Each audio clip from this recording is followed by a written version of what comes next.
नमस्कार प्यारे साथियों, आज की क्लास में हम पढ़ने वाले हैं क्लास 10th का एक्सरसाइज 2.2 का आज हम देखने वाले हैं क्वेश्चन नंबर 2। इससे पिछले वाले जो हमारे वीडियो पार्ट थे उसमें हमने फर्स्ट वाला और सेकंड वाला वीडियो पार्ट देख लिया है। आज हम इसका थर्ड वाला और आगे वाले क्वेश्चंस देखने वाले हैं। तो हमारा थर्ड वाला क्वेश्चन है 0 और √5।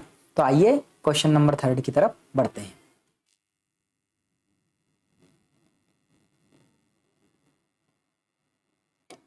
क्वेश्चन नंबर 3 है हमारा 0 और √5।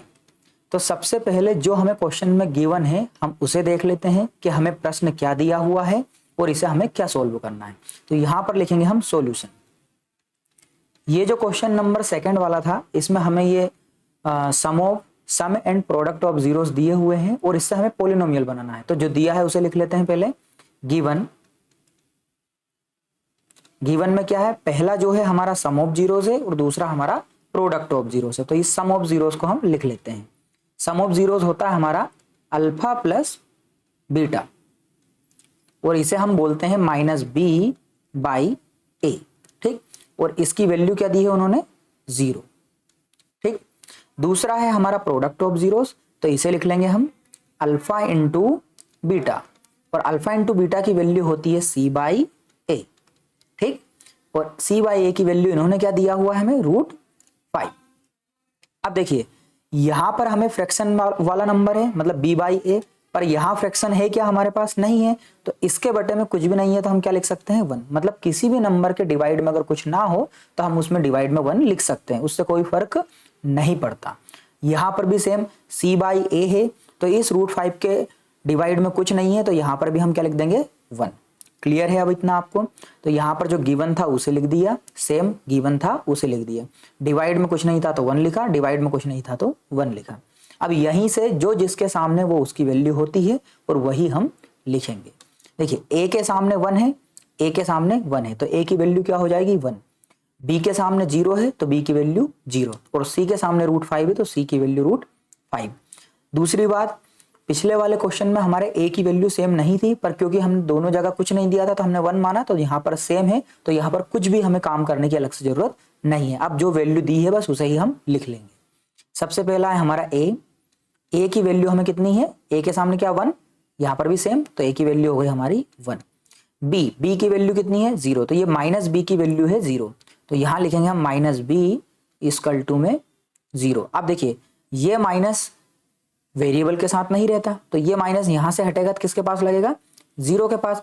पर 0 ना तो माइनस का होता है ना प्लस का, इसीलिए ये वाला जो 0 है, ये वाला जो माइनस है इसे भी हम हटा देंगे। ठीक है, अब अगला लिखेंगे c की वैल्यू, c के सामने क्या है, √5, तो यहां लिख देंगे c = √5।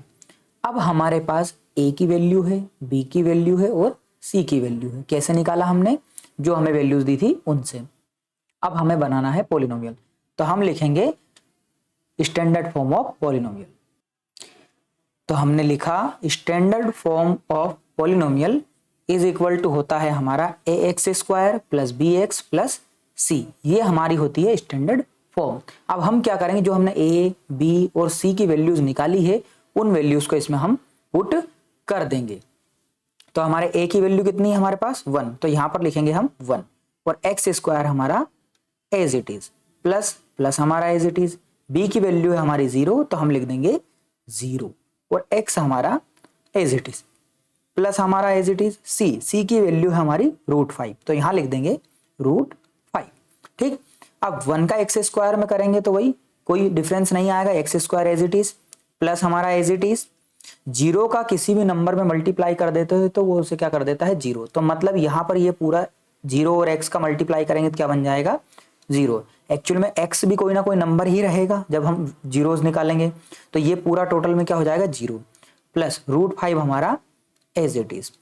अब x² हमारा एज इट इज रहेगा, √5 में 0 को प्लस करो या माइनस करो कोई फर्क नहीं पड़ना है, तो ये प्लस का √5 ऐसे का ऐसा। तो यहां पर हमारा जो पॉलिनोमियल है वो कैसा आ जाएगा, x² + √5। तो लास्ट में हम लिख देंगे hence the polynomial is x² + √5। और इसी के साथ इस वाले क्वेश्चन का आंसर हमारा होता है कंप्लीट। Thank you everyone. अगर आपको ये वीडियो पसंद आई हो तो लाइक, शेयर और सब्सक्राइब करें।